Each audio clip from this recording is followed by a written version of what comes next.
third bubble, which is really related to my current company, Beino, which we're actually not a serving Chinese market yet. We're serving U.S. market. We do product and content recommendations for websites, and based on sort of what we call the invisible crowd, the wisdom crowd.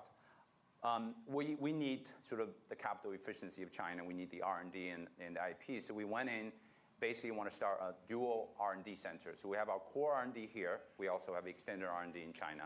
And so I call on the third wave in China, which is outsourcing. Right? Boy, like all my friends started outsourcing company, and then all started from scratch, and they all growing very fast. And every month you go back and you say, oh, I'm 400 people. Next month I'm 600 people now. Now I'm 1,000 people.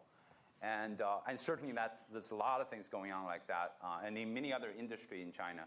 And the good thing is that doesn't seem to it's going to burst anytime soon, because there are other things that are going to consume that. They're still shorted. I mean, they're so short of resources and capital. Even there are a lot of VCs like Mayfield and Dow have gone in, and there's only probably 24 really credible VCs that can actually fund companies. There are so many people who want to start companies. So from an entrepreneur perspective, I actually see early stage being an opportunity.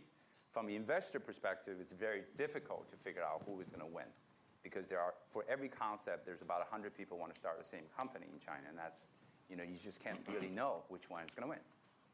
I'm going to stop there. So let's take the question head on. When I meant about sort of forcing you into an opinion about something, let's examine some things that would show that maybe we're at the top or not at the top.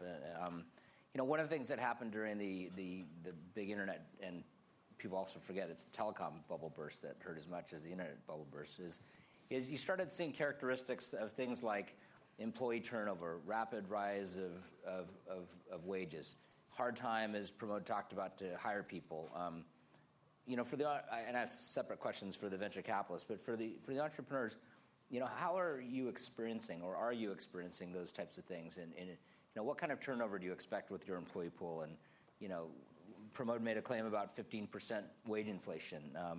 Maybe in Bangalore that's true. Maybe in Mumbai it's not. So it's you have another billion people to go after those cities. So, are you experiencing those types of things? And the other characteristic I think about sort of near the peak is when you start a company, there's 10 other competitors, almost all at the same time. And so what's your experience on that right now? How is your employee turnover? How is your wage escalation? The employee turnover in China in general is very high. That's always been high, mostly due to cultural reasons. And then this is one of the problems working with Chinese team, and is everyone want to be a boss. No one really. You put 3 Chinese together, they will actually start to fight with them among themselves. So you don't have to actually worry about them. So that's really causing a lot of problem. When you see successes, the people will quit and they start their own companies, and that's really difficult. But I don't see actually wage inflation, and because largely Chinese university have pretty much 10x'd in terms of their productions of students in the last 5-6 years. And there are just way too many students coming into the pipe and then willing to do anything. So the wage is actually pretty stable. And on a general basis, what about the level of competition? People trying to do exactly what you're doing. Oh, that's terrible. Yeah, it's just like you. But the winners are still kind of like, you can still use a lot of the standard your VC criteria picking up winners, because a lot of people are trying, but a lot of them don't know what they're doing. Yeah. What about you? What about India? What have you experienced? And maybe you could extend it beyond just your own experience. But. Sure. So one is that we wrote actually a topic which was fairly controversial at that time. We wrote a full research paper, and those of you who haven't seen it, it's called "Is the VC Market in India Getting Overheated?" which was written. We are a research company. We think about these things all the time. August 21 last year, 2006. So you may want to read it. Our few comments. Attrition turnover in India is fairly high. It's been going up.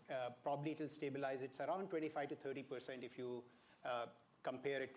I mean, if you define it the way we define it in the US.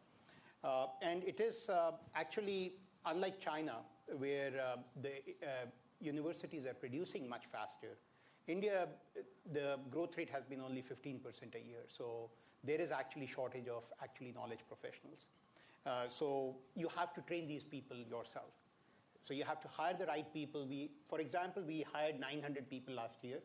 To hire 900 people, we basically reviewed 36,000 resumes, and it became more or less a supply chain management of how many resumes are going through the mill, and then we have to train them, right?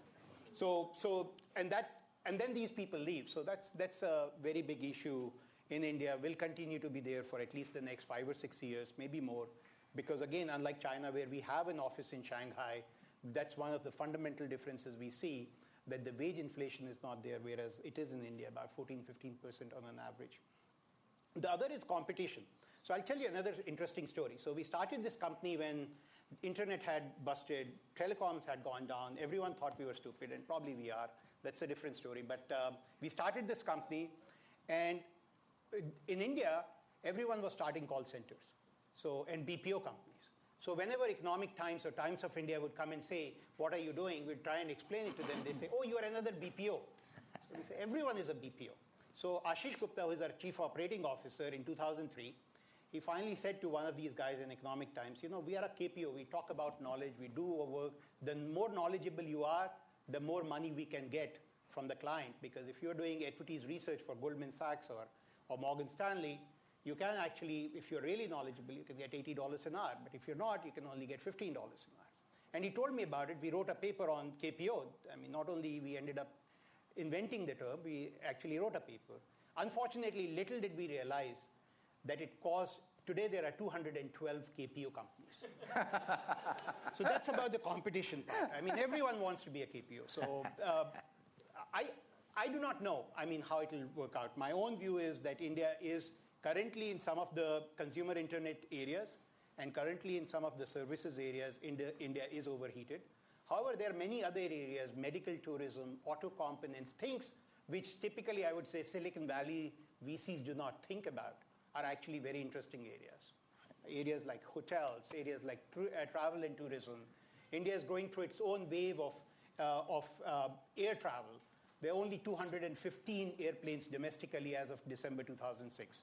There would be 4x that number by 2010. The amount of air travel will go up by 7x. So let's look at the investor side of things too, from their perspective. Sure. And I'll throw in you can answer the questions that I posed, but let me throw some other ones from a VC perspective that you might observe. I mean, one would be the acceleration of pace. The other thing might be the increase in valuations, and you might segment it by stage of company, early stage, late stage, or private equity or something like that. But I would sort of say, are those types of things? The pace of investing got to be so crazy. I mean, honestly, we lost control in the late '90s and 2000, and that caused for poor investments as well. And is that happening? And the other one is the escalating size of the funds. So, to the questions that the entrepreneurs answer, you could also put those on the thing. So let me address the first question about the hiring and the signs of bubble. We're investors in a company called Worksoft in China. That's the largest outsourcing company for U.S.-based companies. And so we see a lot of outsourcing deals. And a pure sign of, that there's a bubble in hiring going on is we saw this startup recently, and they're very arrogant guys who come in and says, we figured it out. We're going to create this wonderful company in China. And he said, we figured it out. It's outsourcing. I said, well, people have been talking about it. He goes, no. It's outsourcing.